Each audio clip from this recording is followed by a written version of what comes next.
इस आंदोलन को देखते हुए लगता है कि 12 साल में जो किया है ना उसका अभी नतीजा इनको मिल रहा है। अब मुंबई एक ऐसा शहर है साहब कि वहाँ किसी को किसी के लिए टाइम नहीं है। वाकई इस शहर में ये लोग आके, ये जैन जी आके रास्ते पर खड़े हो जाए, प्रदर्शन करे, जुलूस निकाले और दिल्ली के प्रदर्शनकारियों के समर्थन में आए और ये कहे कि धर्मेंद्र प्रधान इस्तीफा दे। सबसे बड़ी आश्चर्य की बात मुझे दिल्ली की नहीं लगती साहब, वो मुंबई की लगती है कि बीजेपी की तानाशाही के सामने, मोदी की तानाशाही के सामने और आरएसएस की विचारधारा के सामने अगर कोई डट के खड़ा हुआ आदमी है तो वो राहुल गांधी है, जिसमें कोई दो राय नहीं है। राहुल गांधी ने बताया कि देखिए बीजेपी के पास तो बहुत पैसे हैं, इतने पैसे हमारे पास नहीं है, आप सब लोग जानते हैं, और हमें इतने पैसे चाहिए भी नहीं। अगर बीजेपी जितने पैसे कांग्रेस पे पास हो गए तो कांग्रेस बीजेपी बन जाएगी, हमें नहीं चाहिए। मुझे लगता है कि राहुल गांधी की पॉलिटिकल कैरियर में अगर कोई सबसे बड़ा निवेदन है तो ये है। बड़ी बात है। मतलब ये आजादी का जो एक जश्न है, मुझे ऐसा लगता है कि ये आजादी का जश्न है और वो सिर्फ राजनीतिक आजादी नहीं है। पापा मम्मी को पूछे, अरे वो ज्यादा बड़ी आजादी होती है। हाँ, वो सबसे बड़ी आजादी है।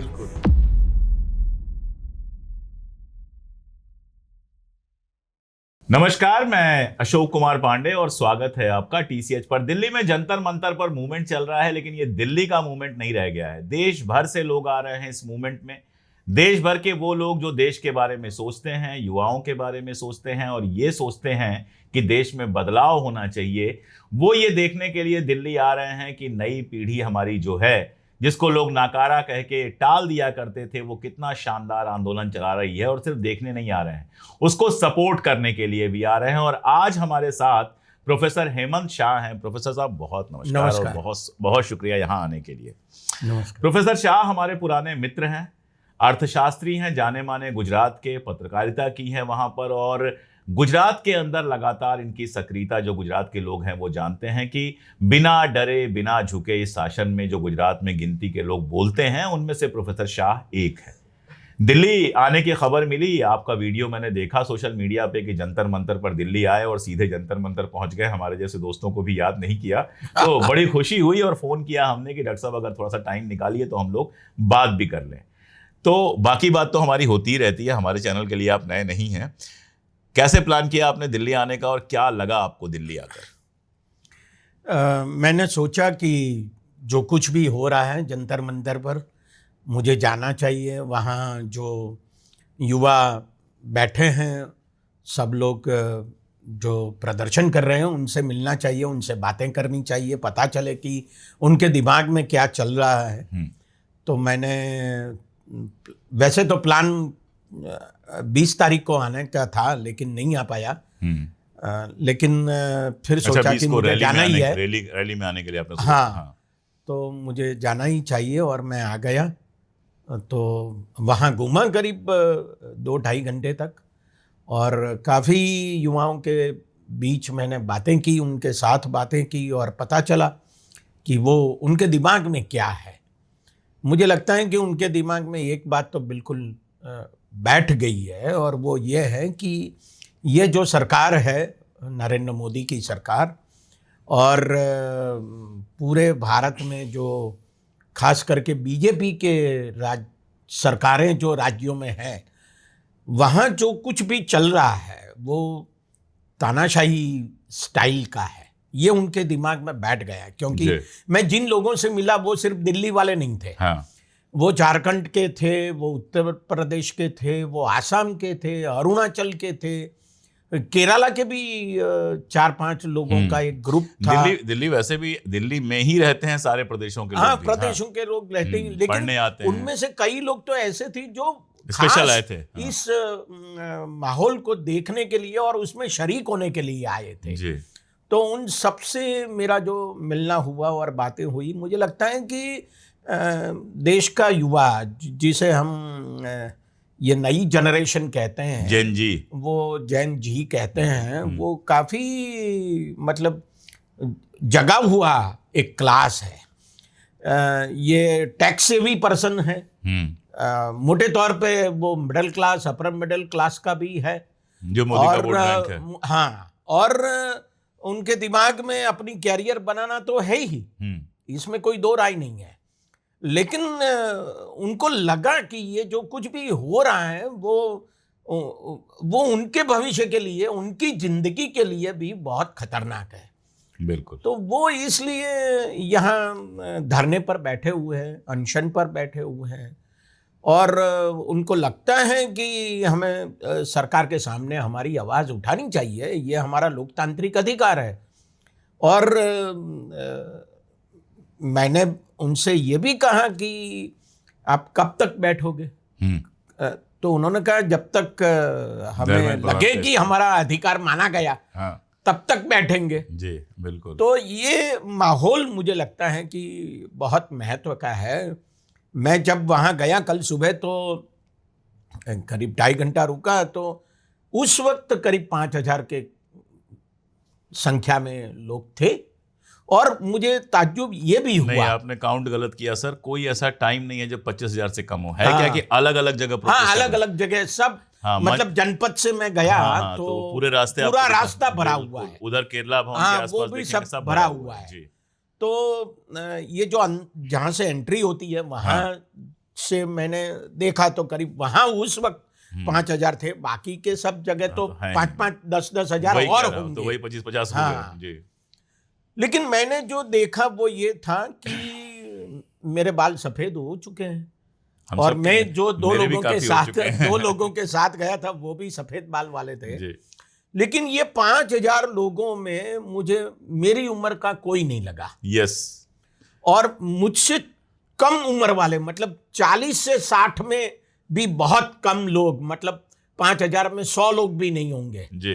तो ये जो लोग हैं वो 20 से लेके 40 के लोग हैं, 16 से लेके 40 और उसमें लड़कियां हैं, लड़के हैं, दोनों हैं। और वो सोच रहे हैं सब कि इस देश में जो हो रहा है वो लोकतांत्रिक शैली से नहीं हो रहा, शासन पूरा एक प्रकार से तानाशाही सिस्टम से चल रहा है, और उनके दिमाग में जो बात बैठ गई है वो ये है कि इसके खिलाफ लड़ना पड़ेगा।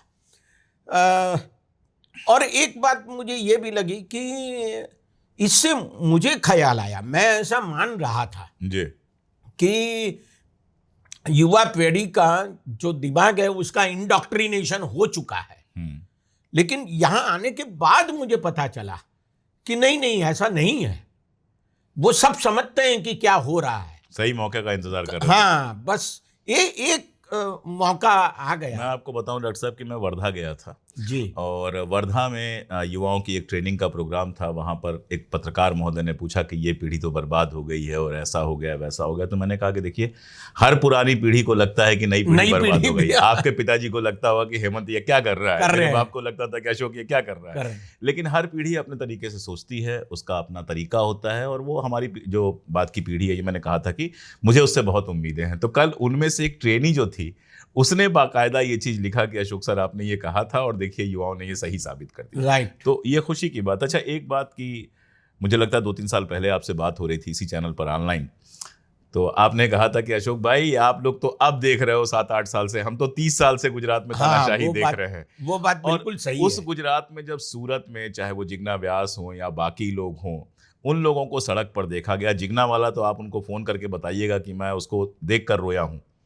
क्योंकि वो गीत हम लोग भी गाते थे, जिंदा है तो जिंदगी की जीत में यकीन कर, अगर कहीं है स्वर्ग तो उतार ला जमीन पर। ये तो हम भी अपनी यूनिवर्सिटी में गाते थे। लेकिन पुलिस खींच रही है और जिग्ना जिस तरह से उसको गा रही हैं, तो बहुत ऊपर मेरी निगाह में चली गई। खैर, तो गुजरात में जहां इस तरह के प्रोटेस्ट का कोई मामला ही नहीं बन सकता था, जहां तकरीबन 30 साल से जो है वो एक तरह से जेल बना हुआ है गुजरात, जहां आप वही कह सकते हैं जो साहब चाहते हैं। आप जैसे गिने चुने लोग हैं, आप हैं और 2-4 हमारे मित्र हैं, मयूर जानी हैं, पटेल साहब हैं, ये कुछ लोग हैं जो बोल पाते हैं, बाकी तो सब खामोश बैठे हैं जी। वहां युवाओं को सड़क पर देखकर आपको कैसा लगा? देखिए, जब गुजरात में ये समाचार था कि 20 तारीख को यहाँ दिल्ली में होने वाला है जी संसद पर मार्च, तो गुजरात में सिर्फ अहमदाबाद की बात करूं तो 4 जगह अहमदाबाद के अलग अलग एरिया में 4 जगह इसी के समर्थन में प्रदर्शन हुए 20 तारीख को। 20 तारीख को ही। इसकी खबर नहीं आई थी। हाँ, 20 तारीख को ही हुए। और सब जगह जैसे होता रहता है गुजरात में हमेशा के लिए, हाँ, हाँ, पुलिस की परमिशन नहीं मिलती। हाँ, सवाल ही नहीं उठता। फिर भी लोगों ने पुलिस की परमिशन तो आपको याद है ना, मेरी किताब पर जो आप कार्यक्रम, डॉक्टर साहब मेरी गांधी वाली किताब पर एक कार्यक्रम करते हैं, डॉक्टर साहब और उनके पुत्र जो है उसकी नाट्य प्रस्तुति करते हैं, उसकी परमिशन आप लोगों को नहीं मिली थी, कैंसिल करनी पड़ी थी। हाँ, वो सूरत में हुआ ही था। वही जो मैंने गॉडसे ने गांधी को क्यों मारा, आपकी किताब का जो अनुवाद किया है, उसके आधार पर जो मैंने वाचिकम किया था, वो नहीं करने दिया उसके लिए मुझे पुलिस की परमिशन नहीं मिली। तो अहमदाबाद में काम और फिर अहमदाबाद में भी हुआ। अच्छी बात है कि आज तक उसके 5 प्रयोग हो चुके हैं, और फिर बाद में सूरत में भी हुआ। नहीं, वही मैं कह रहा था कि उसके लिए नहीं दिया तो आंदोलन के लिए कहां से देते? हाँ, तो कैसे देंगे? तो ऐसे 4 जगह हुआ। और कल जो हुआ शाम को, मैं तो यहाँ दिल्ली में था, लेकिन कल जो गांधीनगर में हुआ वो भी बहुत बड़ा हुआ। तो गांधीनगर मतलब अमित शाह की कॉन्स्टिट्यूएंसी और गुजरात की राजधानी, जहां अदानी रहते हैं। राजधानी सब जानते हैं, हम एक्स्ट्रा वाला बता रहे हैं जी। ये बात सही है। तो गांधीनगर में इतनी बड़ी तादाद में लोग आए, और मुझे लगा कि ये वो लोग नहीं है जो आमतौर पर प्रदर्शन में आते रहते हैं, आंदोलन जीवी नहीं है। ये सब वो लोग हैं जो जिसे हम जैन जी कहते हैं। तो ये मुझे लगता है कि बहुत अच्छी बात है, गुजरात के लिए भी बहुत अच्छी बात है, और पूरे हिंदुस्तान के लिए बहुत अच्छी बात है कि लोकतांत्रिक अधिकार क्या है जो हमारे संविधान में, हमारे अनुच्छेद 19 में लिखे गए हैं कि भैया हमें वाणी और अभिव्यक्ति की आज़ादी है। डॉक्टर साहब, लगातार संविधान में जो है, संविधान की जो बेस है, मूल है संविधान का, वो जनता तक पहुंचाने के लिए काम कर रहे हैं। ये पुस्तिका आप देख रहे होंगे, ये बेसिकली गुजराती में लिखी गई थी, और मैंने गुजराती में ही पढ़ी थी, मुझे गुजराती पढ़ने आता है, और अब हिंदी में अनुवाद किया इन्होंने। और कल भी जंतर मंतर पर ये पुस्तिका इन्होंने डॉक्टर साहब ने लोगों को बांटी है। जी सर। जी, तो सबको लगा कि हमारा जो अधिकार है, हमने लिखा हुआ है संविधान में, जब हमने संविधान बनाया तो उस अधिकार का इस्तेमाल हमें करना ही चाहिए। और सरकार ये मानती है कि हम ये अधिकार पूर्वक बात नहीं कर सकते, लिख नहीं सकते, बोल नहीं सकते, प्रदर्शन नहीं कर सकते, रास्ते पर नहीं आ सकते। ऐसी जो चीज़ें गुजरात में अंतिम 25 सालों से हो रही है, इसके खिलाफ ये आंदोलन हुआ, मुझे लगता है कि बहुत बड़ी बात है। ये गुजरात के लिए तो सच में बहुत बड़ी बात है। मैं हमेशा कहता रहता हूँ हिंदुस्तान के लोगों को कि आप तो 12 साल से झेल रहे हैं ये तानाशाही, हम तो 25 साल से झेल रहे हैं। बिल्कुल। और यहाँ जहाँ बोलना भी मना है, मतलब ऐसा कहा जा सकता है, क्योंकि कोई अध्यापक नहीं बोल रहा, कोई टीचर नहीं बोल रहा, पत्रकार नहीं बोल रहा, और जो सिविल सोसाइटी है वो मोटे तौर पे दबी हुई सिविल सोसाइटी है। और जहाँ जुलूस निकालना भी एक बहुत बड़ी बात होती है। मैं आपको बताऊं कि जो वाइब्रेंट गुजरात की समिट होती है, जहाँ सारे इंडस्ट्रियलिस्ट इकट्ठा होते हैं, 2003 से होती है, तो वो मोटे तौर पे वो जनवरी में होती है। तो उससे पहले 1 महीने पहले वहाँ सबको 4 लोग भी इकट्ठा नहीं हो सकते, ऐसी कानूनन प्रतिबंध लगाया दिया 144 लगा देते होंगे। और किसी को भी मतलब प्रदर्शन करना, रास्ते पर जुलूस निकालना, हाँ वो आरएसएस के संगठन निकाल सकते हैं, वो अलग मामला है, वो अलग बात है, क्योंकि वो तो उनके संगठन, घर का मामला है, और उनको परमिशन की भी आवश्यकता नहीं रहती। बिल्कुल बिल्कुल। कोरोना के दरमियान जब लॉकडाउन था और सारे प्रतिबंध लगे हुए थे, तब भी बीजेपी के प्रेसिडेंट जो आज केंद्रीय मंत्री हैं CR पाटिल, वो जुलूस निकालते थे। तो सवाल इस बात का है कि ये जो नागरिक अधिकार हमारे संविधान में लिखे गए हैं वो हम सबके हैं, और हमें इस पर अगर पाबंदी लगाई जाए तो हम गुलाम हो जाएंगे। ये गुलामी के खिलाफ आंदोलन है, ऐसा मुझे लगता है। और मैं भी बार बार यही बात कह रहा हूं कि 12 साल से जो देश को खुली जेल में तब्दील कर दिया गया था जी, इन बच्चों ने उस जेल का ताला तोड़ दिया। हाँ, जेल का ताला तोड़ दिया है, इसमें कोई दो राय नहीं है। और जो मतलब मोदी के शासनकाल में जो 2 बहुत बड़े आंदोलन हुए, इसमें एक आंदोलन तो किसानों का था जिसमें करीब 700 से ज्यादा किसान मर गए। उसके किसान फिर से आने की तैयारी कर रहे हैं। हाँ, तैयार कर रहे हैं। तो मुझे लगता है ये दूसरा आंदोलन ऐसा ही है सीए एनआरसी वाला भी बड़ा आंदोलन, हाँ, सीए वाला का भी बहुत बड़ा काफी आंदोलन। बहुत बड़ा आंदोलन चला, लेकिन इसमें वो हिंदू कोरोना मुसलमान आ कर गया दिया। तो इसके वो मुसीबत भी, हो और गई उसको इसमें। थोड़ा हिंदू मुसलमान भी बना दिया गया था। जी जी जी। अच्छा, हिंदू मुसलमान की बात भी करनी ही पड़ेगी, क्योंकि गुजरात मॉडल जो है, लोग अक्सर समझते हैं कि इकोनॉमिक मॉडल की बात हो रही है, लेकिन मुझे हमेशा लगता है कि इकोनॉमिक मॉडल तो आप समझा चुके हैं हमारे यहाँ कई बार, अभी फिर आप बता देंगे और लगातार आप बताते जी रहते हैं। जी। असल मॉडल तो हिंदू मुसलमान की राजनीति का है कि कैसे धर्म की राजनीति पर लंबे समय तक लोगों को वोट देने के लिए मजबूर किया जा सकता है, और उसमें आप शिक्षा से पैसे निकाल लो, उसमें आप चिकित्सा से पैसे निकाल लो, सब प्राइवेटाइज कर दो, सब बेच दो, लोगों के पास नौकरियां नहीं हैं, सब हो। लेकिन हिंदू मुसलमान का खेल ऐसा है कि चलता रहता है, चलता रहता है। डॉक्टर साहब, 2 दिन पहले हमारे जो रिपोर्टर हैं नैया राजम, वहाँ पर एक लड़की से मिले, और उस लड़की ने कहा कि 12वीं की बच्ची थी। आपने कहा ना 20 से 40, तो 16 से 40 मैंने जोड़ा, 12वीं की बच्ची थी। और उस बच्ची ने ये कहा कि हिंदू मुसलमान बड़े लोग करते हैं, ये हमारा काम नहीं है, हमारे यहाँ हिंदू मुसलमान नहीं चलता है। तो वो जो एक नैरेटिव है जो गुजरात में किया गया और उसके बाद देश भर में दोहराया जा रहा है, आपको लगता है कि उसको भी कहीं ना कहीं चुनौती मिली है? क्योंकि इस बार हिंदू मुसलमान की कोई कोशिश अब तक सफल नहीं हुई। अब तक सफल नहीं तो हुई। हाँ, ये बात बिल्कुल सही है, और मैं भी काफी लोगों से बात वहाँ की जंतर मंतर पर, तो मुझे भी लगा और कि आपने देखा होगा दोनों धर्म के लोग हैं। हाँ, दोनों धर्म के बाकायदा हिजाब पहन के लड़कियां वहां हाँ, पे हैं, हाँ, और हाँ। जीन्स टी शर्ट वाली भी लड़कियां, हर तरह के लोग हैं। हाँ, हर तरह के लोग हैं। तो उन लोगों में वो हिंदू मुसलमान वाली बात नहीं है। वो सोचते हैं कि इस देश का विकास कैसे हो, हमें उसका फायदा कैसे हो, हमारी बेरोजगारी कैसे मिटे, हम जो पढ़ रहे हैं वो ठीक तरीके से पढ़ें। तो ये सारी बातें उनके दिमाग में है, और वो हिंदू मुसलमान वाला जो मॉडल गुजरात से खड़ा हुआ, मुझे लगता है कि वो, मैं ऐसा सोच रहा था हमेशा के लिए कि ये युवा पीढ़ी में ये जो हिंदू मुसलमान वाली नफरती बातें हैं वो दिमाग में घुस गई है, लेकिन लगता है कि इतनी ज़्यादा नहीं घुसी जितनी मैं सोचता था। मतलब कम से कम एक वर्ग ऐसा है जो हाँ, उससे आगे बढ़ के सोचने को तैयार है, और वो ये जो समझिए कि क्या कहें, धर्म जनून की जो बात है, वो जुनून उनमें अभी इतना घुसा नहीं है। तो मुझे लगता है कि ये उनकी आज़ादी के लिए वो सोचते हैं, धर्म को बाजू पर रख के सोच रहे हैं। धर्म घर की चीज है। हाँ, वो तो ये अच्छी बात है इस देश के लिए, क्योंकि हमारा देश जो है वो सेक्युलर देश है, लेकिन सेक्युलर सिर्फ स्टेट को नहीं होना है, हमें भी होना है। तो ये दोनों और का रिश्ता बना रहे सेक्युलरिज्म का, वो बहुत बड़ी बात होगी। ये भी मजेदार था कि जिस दिन मैं पहली बार गया तो जो पहला जुलूस मुझे मिला उसमें जय भीम का नारा लग रहा था। हाँ, हाँ। और उस पर किसी को कोई दिक्कत नहीं थी। बाकी लोग उसका वीडियो बना रहे हैं, बाकी लोग साथ में कभी नारा लगा रहे हैं, नहीं लगा रहे हैं। तो अभी तक तो मुझे ये दिख रहा है कि बहुत यूनिफाइड टाइप का आंदोलन है ये, हाँ, जिसमें धर्म जाति और जो क्षेत्र का भेदभाव है।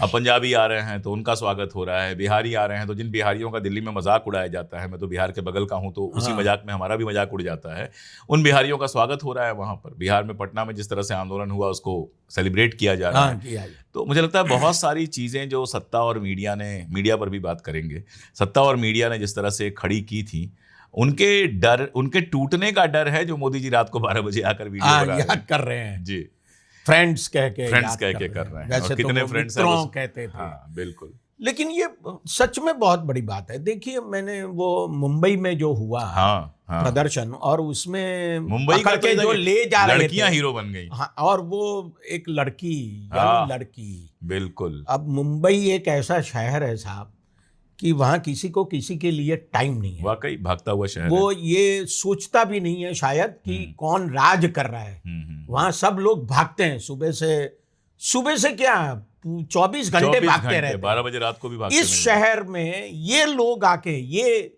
जैन जी आके रास्ते पर खड़े हो जाए, प्रदर्शन करे, जुलूस निकाले, और दिल्ली के प्रदर्शनकारियों के समर्थन में आए और ये कहे कि धर्मेंद्र प्रधान इस्तीफा दे। सबसे बड़ी आश्चर्य की बात मुझे दिल्ली की नहीं लगती साहब, वो मुंबई की लगती है। मैं आपको पुणे का किस्सा सुनाता हूँ। हाँ। मेरे एक दोस्त हैं और इस समय समाजवादी पार्टी से जुड़े हुए हैं, लेकिन असल में वो बड़े सामाजिक कार्यकर्ता हैं, और मनोहर हमारे बहुत अच्छे दोस्त हैं। उनका फ़ोन आया, उन्होंने कहा कि आपकी भतीजी जो है ना, मेरी बेटी गई थी इसमें प्रोटेस्ट में, तो मेरे किसी दोस्त ने देख लिया और देख के मुझे फ़ोन किया कि तुम्हारी बेटी प्रोटेस्ट में आई है। तो शाम को लौट के आई तो मैंने उससे पूछा कि तू प्रोटेस्ट में गई थी, पूछा क्यों नहीं? तो बोली शादी करने थोड़े गई थी कि पूछना है, प्रोटेस्ट में गई थी, इसमें क्या पूछना क्या है। तो पूछना है? ये जो जुनून हाँ, है ना, ये जो जुनून है। जुनून है, कई लोग ऐसे हैं, लड़कियां हैं, लड़के हैं, वो कह रहे हैं, एक हैदराबाद से लड़की आई थी, वो बोल रही थी कि मैंने अपने पापा मम्मी को बताया तक नहीं और मैं निकल गई हूँ। तो ये जो झारखंड का एक लड़का मिला और वो क्या कचरा ढूंढ ढूंढ के सफाई कर सब रहा खुद था। कर रहे हैं। वो झारखंड से आया हुआ हाँ। था। मैंने उनसे बात की तो वो बता रहा है कि मैं अपने पापा को बताए बिना निकल गया, यहाँ पहुंचा बाद में मैंने उनको फोन किया कि अब मैं तो यहाँ आ गया चुका हूँ। हूँ, जी जी जी। आप चिंता मत करना। मेरी बेटी ने भी बस मुझे इतना बताया कि हाँ मैं जा रही हूँ, परमिशन नहीं लिया, इन्फॉर्म कर दिया कुछ हो तो संभाल लेना। मतलब ये आजादी का जो एक जश्न है, Yes, मुझे ऐसा लगता है कि बिल्कुल। ये आजादी का जश्न है और वो सिर्फ राजनीतिक आजादी नहीं है। पापा मम्मी को पूछे अरे वो ज्यादा बिना- बड़ी आजादी होती है। हाँ, वो सबसे बड़ी आजादी है। बिल्कुल। तो ये मुझे लगता है कि हमारे लिए बहुत हिंदुस्तानी अहम बात है। हिंदुस्तानी पापा मम्मी भी कम तानाशाह नहीं होते। हाँ, और क्या। हम दोनों पापा हैं तो हम पापा जानते हैं। तो ये बहुत बड़ी सच में आनंद है इस बात का कि ये जो जैन जी आके जिस तरीके से कर रहे हैं, लेकिन मुझे एक चिंता की बात ये लगती जी, है वो भी और जरूरी है। जैसे कि पुलिस के साथ जो सिविल ड्रेस में आए हुए लोगों ने लकड़ी से लेके उनको मारा और पुलिस देख रही है, मतलब ये है कि वो पुलिस के साथ मिले हुए हैं। ये बहुत बड़ी ये दिल्ली में चिंता की बात ये है। दिल्ली में बहुत नॉर्मल चीज हो गई है सर। हाँ। हर आंदोलन में ये होता है कि पुलिस के साथ कुछ सादे कपड़े के लोग होते हैं और हाँ। मार पिटाई करते हैं। ये हर बार हो रहा है। नहीं, मतलब ये प्राइवेट आर्मी वाला या प्राइवेट पुलिस वाला जो मामला है वो इस देश के लोकतंत्र के मुझे लिए एक और बहुत खतरा खतरनाक दिख है। रहा है, अब बच्चे पलट के मारना शुरू कर चुके हाँ, हैं। बच्चे और पलट के उसमें मारना हिंसा बढ़ेगी तभी सरकार को मौका हाँ, मिलेगा इसको हाँ। क्रैकडाउन करने का। तो जो असामाजिक शक्तियां हैं वो इसके अंदर इस तरह की बातें करने की कोशिश कर सकती हैं। बच्चे और कितना दूसरी संभाल बात, पाएं? कल ये भी मैंने देखा फेसबुक पर कि जो हिंदू रक्षा दल करके कोई अरे है, वो तो बेकार है सर। ऐसे सारे लोग अब मैं आपको बता रहा हूं कि कल संडे है ना, कल सुबह सुबह एक आ जाएगा कि पुलिस ने उनको घर पर रोक दिया है। वो इंकी पिंकी चौधरी हर बार नाटक करता हाँ, है, नाटक उसकी करता हिम्मत है। नहीं है जाने की। मैं आपको यहीं से बता दे रहा हूँ, उसकी अच्छा। हिम्मत नहीं जाने। उसको पुलिस वहीं रोक देगी। उसको केवल वायरल रील बनानी होती है, कोई रक्षा फक्षा दल नहीं है। नहीं छोड़ है। भूल जाइए उसको आप। मैंने उससे लेकिन- कहा था कि आ जाओ, हाँ। मैं भी संडे को आ रहा हूँ, तमाशा देखूंगा। लेकिन देखिए अहमदाबाद में क्या हुआ, जैसे ही राहुल गांधी ने प्रदर्शन किया हाँ, नरेंद्र मोदी के घर के कांग्रेस के सामने, दफ्तर पर इन तो लोगों ने- गुजरात प्रदेश कांग्रेस के जो प्रेसिडेंट है और अहमदाबाद शहर के प्रेसिडेंट है, दोनों ने मिलके 100-200 लोगों को, बीजेपी के लोगों को जाके वहां बोल दिया हल्ला कांग्रेस के भवन के सामने। तो ये जो आमने सामने वाली यूपी में मतलब भी हुआ, विरोध बिहार का में। विरोध करना, यूपी में हुआ, बिहार में हाँ, हुआ, हर बिहार जगह में हुआ। ये सब जगह हो रहा है। हालांकि मतलब यहाँ से आदेश दिया गया है कि Naturally, शायद आप यही करो। बिल्कुल बिल्कुल। तो एक अच्छा, दूसरे राहुल से गांधी- लड़ाने की बात है। राहुल गांधी का आपने नाम लिया। राहुल गांधी ने लगातार एक तो नीट का मामला सबसे पहले उन्होंने उठाया, इसमें हाँ। तो कोई दो राय है नहीं। और आंदोलन होने के बाद भी जिस तरह से वो उन्होंने यात्राएं निकाली, वो चले गए, उनका गाड़ी रोक दी गई तो पैदल चले गए 30 जनवरी मार्ग। इसके बाद जो है वो बच्चा जिसको पैलेट गन लगा था उसके हाँ। साथ प्रेस कॉन्फ्रेंस किया। और जो बॉडी लैंग्वेज है जो एकदम, राहुल गांधी को किस तरह से आप देखते हैं? क्योंकि मुझे ऐसा लगता है कि भारतीय जनता पार्टी की सबसे बड़ी प्रॉब्लम है कि वो अभी तक समझ रही है कि उसने जो पप्पू परसेप्शन बनाया था वो चल रहा है, जबकि वो परसेप्शन टूट चुका है। मैं कई बार वहां जा चुका, बच्चों से बात कर चुका। नहीं, आपको क्या पप्पू लगता है? परसेप्शन बनाने के लिए तो उन्होंने बहुत पैसे खर्च किए। हाँ, हजारों करोड़ खर्च और किए। ये जो गोदी मीडिया है उसने उसमें साथ दिया।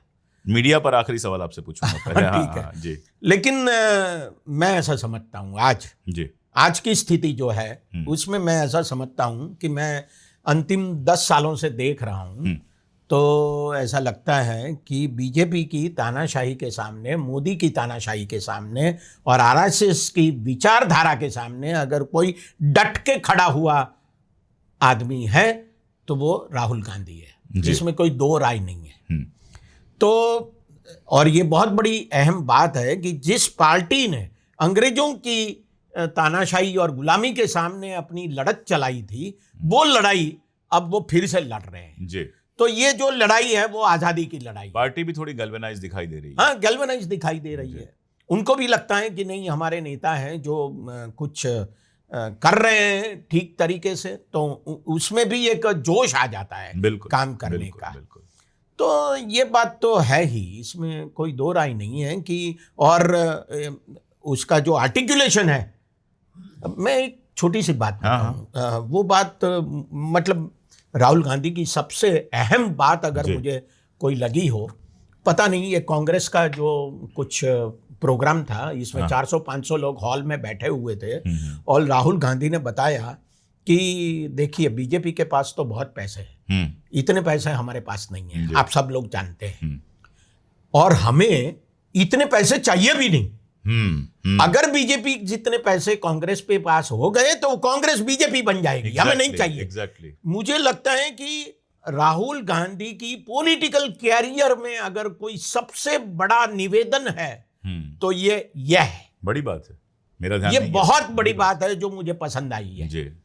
तो ये लड़ाई सिर्फ क्या कहें पॉलिटिकल पावर के सामने नहीं है, ये लड़ाई जो है Moral राहुल power। गांधी लड़ रहा है, कांग्रेस लड़ रही है, वो अर्थ सत्ता के सामने भी है, धर्म सत्ता के सामने भी है। तो यहां जो अर्थ सत्ता, धर्म सत्ता और राज सत्ता तीनों मिले हुए हैं, तो इसके सामने जो कांग्रेस की लड़ाई है, राहुल गांधी की लड़ाई है, मुझे लगता है कि बहुत अहम चीज है। इस देश के इतिहास में कांग्रेस ने इस प्रकार की लड़ाई पहले नहीं लड़ी, आजादी के बाद तो नहीं लड़ी है। ये पहली लड़ाई है इसके। बिल्कुल बिल्कुल। तो ये मुझे लगता है कि बहुत अच्छी बात और है। उसी ने बदला भी है, इसी हाँ, लड़ाई ने बदला है। मोरल वैल्यू जो बात करते हैं वो हाँ, लगातार वहीं से आई वो है। जो बात करते हैं जी। अच्छा सर, मोदी जी को जब भी 8 बजे कुछ बोलना होता था तो 8 बजे वो बोलते थे और टीवी चैनल पर आके बोलते थे, लेकिन इस बार मीडिया पर उनका भरोसा खत्म हो गया। वो सोशल मीडिया पे आते हैं और रात को 12 बजे आते हैं। बताया गया होगा कि जैन जी जो है रात को बैठ के रील देखता है, तो रात को बनाओ। तो आपकी शुरुआत मीडिया से हुई है, आपने इस देश के कुछ प्रतिष्ठित अखबारों के साथ काम किया है। मीडिया का जो हाल हुआ है, आप ये नहीं लग रहा है कि जैसे हमारे नैयर आजम वहाँ गए तो देख रहे हैं पोस्टर लगा हुआ है जिसमें मीडिया के जो इंपॉर्टेंट गोदी मीडिया के लोग हैं उनकी फोटो लगा के और क्या क्या बच्चों ने लिखा हुआ है, गोदी मीडिया को भगाया गया। गलत है, हिंसा नहीं होनी चाहिए, लेकिन जितनी हिंसा इन लोगों ने फैलाई है समाज के अंदर, जितनी नफरत इन लोगों ने फैलाई है, और उसको लेकर जो बच्चों में गुस्सा है, वो भी अपने आप में एक बड़ा इंडिकेशन है। देखिए मीडिया में तो कोई आज़ादी है ही नहीं, ऐसा ही मोटे तौर पे कहा जा सकता है। तो जो अखबार हैं बड़े बड़े, जो टीवी चैनल्स हैं, वो उनको सबको खरीदा गया है या डराया गया है। हाँ, या डराया गया है। जी। हम सब जानते हैं क्या हो रहा है, इसमें कोई दो राय नहीं है और सबको मालूम भी है। तो लोगों के पास जो मीडिया है वो सोशल मीडिया है, और सोशल मीडिया के जरिए ही लोग अपनी बात रखते हैं जी। तो उसको दबाने की भी कोशिश हो रही है, इसमें कोई दो राय नहीं है। और इसमें व्हाट्सएप या फेसबुक जिनकी भी है कंपनी, वो सब उसमें कई बार ऐसा लगता है कि वो साथ में मिले हुए हैं। बिल्कुल बिल्कुल। सरकार भी चाहती है कि ऐसे कानून बनाए जाए। जी बिल्कुल। तो ये सारा जो माहौल है उसमें नरेंद्र मोदी को ये लगा कि भैया हम रात को 12 बजे ही काम करें। अब देखिए उन्होंने काम तो किया, लेकिन लोगों को भरोसा नहीं है, लोग तो मजाक उड़ा रहे हैं, लोग गालियां दे रहे हैं। बिल्कुल बिल्कुल। तो देखिए मैं ऐसा, मुझे लगता है कि इस आंदोलन को देखते हुए लगता है कि 12 साल में जो किया है ना, उसका अभी नतीजा इनको मिल रहा है। इनको जितनी गालियां देते हैं लोग, मेम बनाते हैं, है ना, वो क्यों मनमोहन सिंह के ऊपर नहीं बनाते? ऐसा क्यों है? मुझे एक सूरत के पत्रकार से कल रात को बात हुई और वो बोल रहे हैं कि भद्दी गालियां नरेंद्र मोदी को दे रही है और ये लड़की दे रही है। मैंने उनको बताया कि ये लड़की क्यों दे रही है, इसकी वजह क्या है। इसकी वजह यह है कि नरेंद्र मोदी की भाषा कौन सी रही है, अमित शाह की भाषा कौन सी रही है, बीजेपी वालों की भाषा कौन सी रही है, ट्रॉल्स की भाषा कौन सी रही है, कौन सी हमारे रही यहाँ है, के लिख के जाते हैं। इसके चलते ये हो रहा है। आप समझिए इसको। अच्छा मैं एक बात कहता हूँ डॉक्टर साहब, ये जो बच्चे हैं इनकी स्कूलिंग हुई भाजपा के टाइम में, हाँ, कोर्स आपका बनाया पढ़ा, यूनिवर्सिटी में गए आपके टाइम में, बराबर, और बेरोजगार हुए आपके टाइम में, तो इनकी भाषा के लिए हम थोड़े जिम्मेदार हैं, आप जिम्मेदार हैं, आपने जो सिखाया वो बोल रहे हैं। और भैया जो ऊपर वाले लोग करते हैं वो नीचे अपने आप परकोलेट होता है। बिल्कुल, विकास को छोड़ के सब परकोलेट होता है, और उनको शर्म नहीं होती। बिल्कुल, जो बड़े लोगों को होती है। मैं अगर गाली दूं तो ऐसी गालियां नहीं दूंगा जो बच्चा दे रहा है, वो भी 20 साल बाद नहीं देगा। ठीक है, ठीक बात है। तो मन तो यह है कि डॉक्टर साहब से घंटों बात की जाए और अगली बार जब डॉक्टर साहब आएंगे तो बाकायदा एक पॉडकास्ट लंबा रिकॉर्ड किया जाएगा, लेकिन ये बातें ऐसी थी जो मैं चाहता था कि जल्दी रिकॉर्ड हों और जल्दी जाएं इस समय में, इसलिए बातचीत को थोड़ा संक्षिप्त करना पड़ रहा है। डॉक्टर साहब के बारे में एक और बात मैं आपको बता दूं, पहले कहा है लेकिन दोबारा कहूंगा कि मैं इसलिए विशेष रूप से इज्जत करता हूं कि हम लोग तो दिल्ली में हैं, फिर भी एक अलग तरह का माहौल है, लेकिन अहमदाबाद में रहकर न केवल लगातार बोलना बल्कि सामाजिक कार्यक्रम करना, किताबों के अनुवाद करना, खुद किताबें लिखना, उनको बांटना, स्टूडेंट्स को जाके ट्रेन करना, मुझे लगता है कि 30 दिन में शायद ही 5 दिन ऐसे होते हों जब डॉक्टर साहब अपने घर में पूरे टाइम रहते हों। तो भाभी कहती होंगी इस बात को कि इससे तो अच्छा था जब रिटायर नहीं हुए थे, कॉलेज जाते थे, चले आते थे, अब ज़्यादा बढ़ गया है, जाते हो गायब रहते हो। और ये बड़ी बात है। देखिए, ये जो सामने आया है उसके पीछे ऐसे लोगों की बरसों की मेहनत है जो लोगों को जगाने के लिए कर रहे थे। इसलिए ये जो मेरी बातचीत है ये मेरी तरफ से सम्मान भी है, मेरी तरफ से आभार भी है डॉक्टर साहब को। डॉक्टर साहब, हम होंगे कामयाब। नमस्कार। नमस्कार।